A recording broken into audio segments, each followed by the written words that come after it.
গণ অভ্যুত্থানের চেতনা সমুন্নত রাখতেই জুলাই সনদে স্বাক্ষর করবে রাজনৈতিক দলগুলো, জার্মানির চ্যান্সেলরকে জানালেন প্রধান উপদেষ্টা। বন, নদী আর ঝর্ণার সম্ভারে সাজানো প্রকৃতির লীলাভূমি বান্দরবান, বিশ্বের সামনে যথাযথভাবে ব্র্যান্ডিং করতে পারলে বেগবান হবে প্রবৃদ্ধি। দেখছিলেন ক্রাউন 7 সংবাদ শিরোনাম, এবার বিস্তারিত। গণতান্ত্রিক উত্তরণে বাংলাদেশকে সমর্থনের আশ্বাস দিয়েছেন জার্মান চ্যান্সেলর ওলাফ শলৎস। মঙ্গলবার সুইজারল্যান্ডের দাভোসে ওয়ার্ল্ড ইকোনমিক ফোরামের সম্মেলনের সাইডলাইনে প্রধান উপদেষ্টা ডক্টর মোহাম্মদ ইউনূসের সাথে বৈঠকে তিনি আশ্বাস দেন। এ সময় জার্মান চ্যান্সেলরকে প্রধান উপদেষ্টা জানান, 6টি সংস্কার কমিশনের প্রতিবেদনের ভিত্তিতে রাজনৈতিক দলগুলো ঐক্যমত্যে তিনি নেতৃত্ব দিচ্ছেন। জুলাই আগস্টের গণ অভ্যুত্থানের গণতান্ত্রিক চেতনাকে সমুন্নত রাখতেই জুলাই সনদে স্বাক্ষর করবে রাজনৈতিক দলগুলো। এছাড়াও দুদেশের স্বার্থ সংশ্লিষ্ট নানা ইস্যুতে আলোচনা করেন তারা। কথা বলেন রোহিঙ্গা প্রত্যাবাসনের উপায় নিয়েও। এছাড়াও সাইডলাইনে পূর্ব তিমুরের প্রেসিডেন্ট জোসে রামোস ও জাতিসংঘের শরণার্থী বিষয়ক হাই কমিশনার ফিলিপ্পো গ্র্যান্ডির সাথেও আলোচনা করেছেন ডক্টর মোহাম্মদ ইউনূস। রোহিঙ্গা সংকট সমাধানে টেকসই সমাধান খুঁজে বের করতে বাংলাদেশের সঙ্গে কাজ করার আশ্বাস দেন গ্র্যান্ডি।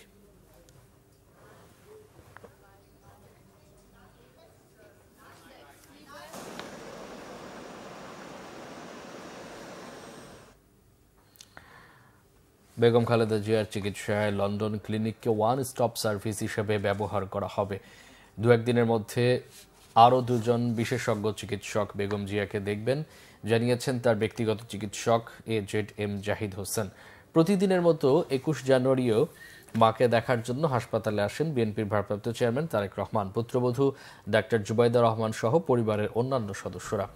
তারেক রহমান হাসপাতালে আসার ঘণ্টা 2 পর বেগম জিয়ার স্বাস্থ্যের বিষয়ে সাংবাদিকদের ব্রিফ করেন তার ব্যক্তিগত চিকিৎসক ডাক্তার জাহিদ হোসেন। তিনি জানান, বিগত কয়েকদিনের পরীক্ষা নিরীক্ষায় ফলাফলগুলো পর্যালোচনা করছে বাংলাদেশে যুক্তরাজ্য এবং যুক্তরাষ্ট্রের বিশেষজ্ঞদের নিয়ে গঠিত মেডিকেল বোর্ড। সব ধরনের চিকিৎসা যেন লন্ডন ক্লিনিক থেকেই করা যায় সেই পরিকল্পনার কথাও জানালেন ডাক্তার জাহিদ হোসেন।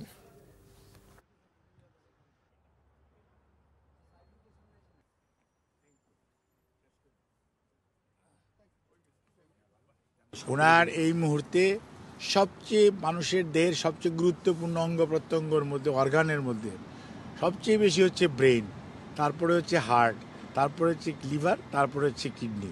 প্রত্যেকটা অঙ্গ প্রত্যঙ্গের ব্যাপারেই আমরা অত্যন্ত সংবেদনশীল। বিশেষ করে ওনার কিডনি এবং লিভার আর হার্ট, এই 3টার জটিলতা একসাথে নিরসন করা, এটার জন্যই সবাই চেষ্টা করছে। মাঘের শীত দাপট দেখাচ্ছে উত্তরে। যুবধুবু জনজীবন, হাড় কাঁপানো শীতে কাহিল দিনমজুর ও ছিন্নমূল মানুষ। রংপুরে বেড়েছে শীত, 2 দিন ধরে দেখা নেই সূর্যের। ঘন কুয়াশার কারণে নষ্ট হচ্ছে বীজতলা। সড়ক মহাসড়কে হেডলাইট জ্বালিয়ে চলাচল করছে যানবাহন। মোটা কাপড়ের অভাবে খড়কুটোর আগুনে শীত নিবারণ করছেন অনেকেই। প্রয়োজন ছাড়া ঘরের বাইরে বের হচ্ছেন না মানুষ। হাড় কাঁপানো প্রচণ্ড শীতে জয়পুরহাটের জনজীবন স্থবির। দুপুর পর্যন্ত সূর্যের দেখা মিলছে না। দিনমজুর আর কৃষকরা মাঠে আলু, সরিষা, আখ জমিতে কাজ করতে গিয়ে চরম দুর্ভোগে পড়েছে। ঠান্ডাজনিত কারণে জয়পুরহাট আধুনিক জেলা হাসপাতাল ও ক্লিনিকগুলোতে শিশু রোগীর ভিড় বাড়ছে। চুয়াডাঙ্গায়ও কমেছে তাপমাত্রা। মাঘের শীতে যুবধুবু জনজীবন, ঘন কুয়াশা ও উত্তরের হিম বাতাসে বেড়েছে দুর্ভোগ। ব্যাহত হচ্ছে স্বাভাবিক কাজকর্ম। অপরূপ নিসর্গ আর নৃতাত্ত্বিক বৈচিত্র্য সমৃদ্ধ পার্বত্য জেলা বান্দরবান। দিগন্ত বিস্তৃত পাহাড়ের সারি, সবুজ বনানী, নদী আর ঝর্ণার সম্ভারে প্রকৃতি সাজিয়েছে নিজেকে। বিশেষজ্ঞরা বলছেন, বাংলাদেশের ঐতিহ্য ও প্রাকৃতিক সৌন্দর্য বিশ্বে সঠিকভাবে ব্র্যান্ডিং করতে পারলে বেগবান হবে অর্থনৈতিক প্রবৃদ্ধি। বিস্তারিত SM ফয়েজের রিপোর্টে।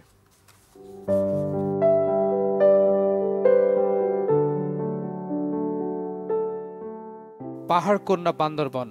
প্রকৃতি এখানে শিল্পীর তুলিতে আঁকা ছবির চেয়েও সুন্দর। নিসর্গের এই সৌন্দর্য মুগ্ধ করছে দেশি বিদেশি পর্যটকদের। নাগরিক কোলাহল থেকে খানিকটা স্বস্তির খোঁজে অনেকে পাড়ি জমান পাহাড়ের আঁকাবাঁকা পথে। যেন আকাশে হেলান দিয়ে দাঁড়িয়ে আছে নীলগিরি পাহাড়। ক্ষণে ক্ষণে মেঘ, রোদ আর কুয়াশার লুকোচুরি। শীতে তাই বেড়েছে পর্যটকদের আনাগোনা। প্রধান সৌন্দর্য হচ্ছে পাহাড়, প্রকৃতি আমার কাছে বেস্ট লাগে। আমি ফুল দেখেছি আর হচ্ছে মানুষ দেখেছি, সবকিছু দেখেছি। মানে পরিবেশ তো পরিচ্ছন্ন, এটা হচ্ছে সবচেয়ে বেস্ট, নিরাপদ, কোনো সমস্যা নেই। বান্দরবনের সৌন্দর্য অনেক ভালো লেগেছে, রিভার দেখেছি, মেঘ দেখেছি, ঝর্ণা, সবাই মিলে সবকিছু মিলে ভালো লেগেছে।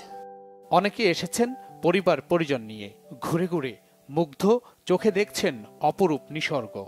পাহাড়ের উপর দিয়ে মেঘ, তারপর অনেক উঁচু থেকে পুরা বান্দরবনের পাহাড় সবগুলো দেখা, সবকিছু ঝর্ণা, এগুলা আমাকে অনেক মুগ্ধ করেছে। পাহাড় থেকে উঁচা নিচা রাস্তা দিয়ে আসার সময় অনেক মেঘালয় দেখা যায়, এগুলো উপভোগ করতেছি, এগুলো খুবই সুন্দর, মুগ্ধ করতেছে আমাদের।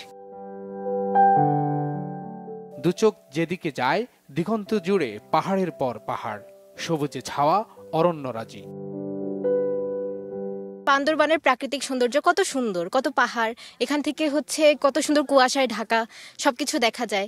আমরা নিজেদের দেশটাকে যদি একটু ভালোবাসি, একটু পরিষ্কার পরিচ্ছন্ন রেখে এখানে যদি ঘুরে ফিরে একটু দেখি, তাহলে আসলে বুঝতে পারবো যে আমরা আসলে কত বড় একটা অপরচুনিটি পেয়েছি। জানি না, এখানে অনেক ভিউ দেখে অনেক ভালো লাগে, অনেক ভালো লাগে এসে, আর এখানে এসে মেঘ দেখতে পাচ্ছি আমরা। পর্যটনের সম্ভাবনাকে কাজে লাগাতে পারলে স্থানীয় জনজীবনে সহজেই আর্থসামাজিক পরিবর্তন আনা সম্ভব মনে করেন খাত সংশ্লিষ্টরা। বান্দরবানটাকে দেশি এবং বিদেশি পর্যটকরা যত পছন্দ করে, সেই তুলনায় আমরা প্রমোট করতে পারি না। এর পেছনে একটা বড় কারণ হচ্ছে যে বিদেশিদের ক্ষেত্রে বান্দরবনে প্রবেশ করতে গেলে একটা পারমিশন নিয়ে আসতে হয়। একটা সময় সেটা ছিল ডিস্ট্রিক্টের ডিসি মহোদয়ের কাছে, তারপরে এটা এক সময় আমাদের স্বরাষ্ট্র মন্ত্রণালয়ের কাছে গেল। এখন যেটা হয়েছে যে এটা একটা খেয়াল করবেন যে আমাদের যে সমস্ত ট্যুরিস্ট জেনারেটিং কান্ট্রিগুলি, বিশেষত ইউরোপিয়ান কান্ট্রিগুলি, আমেরিকা, জাপান, এই বেশ কিছু দেশের ট্রাভেল অ্যাডভাইজারিতে বান্দরবনে ভিজিট না করার কথা বলা আছে। সঠিক পরিকল্পনা নিয়ে এগুলে থাইল্যান্ড, নেপাল, ভারত, মালয়েশিয়ার মতো সম্ভাবনাময় হয়ে উঠতে পারে বাংলাদেশের পর্যটন শিল্প। S M Foyez, Bangla vision, Dhaka. দুর্নীতির অভিযোগে শেখ হাসিনার ভাগ্নে টিউলিপ সিদ্দিককে এবার ব্রিটেনের পার্লামেন্ট থেকে অপসারণের দাবিতে মানববন্ধন করেছে আন্তর্জাতিক মানবাধিকার সংগঠন ইকুয়াল রাইটস ইন্টারন্যাশনাল। রূপপুর পারমাণবিক বিদ্যুৎ কেন্দ্র নির্মাণের প্রকল্প থেকে 4 বিলিয়ন পাউন্ড আত্মসাতের অভিযোগ সহ লন্ডনে ফ্ল্যাট কেলেঙ্কারিতেও জড়িত থাকার অভিযোগে এই দাবি করা হয়।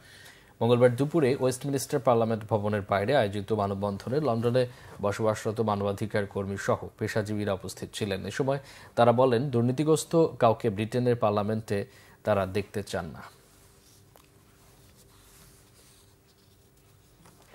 এ ছিল এখনকার মতো। পরে সংবাদ সকাল 11টায়। এছাড়া বাংলা ভিশন সংবাদ সংশ্লিষ্ট অনুষ্ঠানটিকে ভিজিট করুন www.finance24.com ও facebook.com/banglavision এবং সাবস্ক্রাইব করুন youtube.com/banglavision। এখন সাথে থাকায় অসংখ্য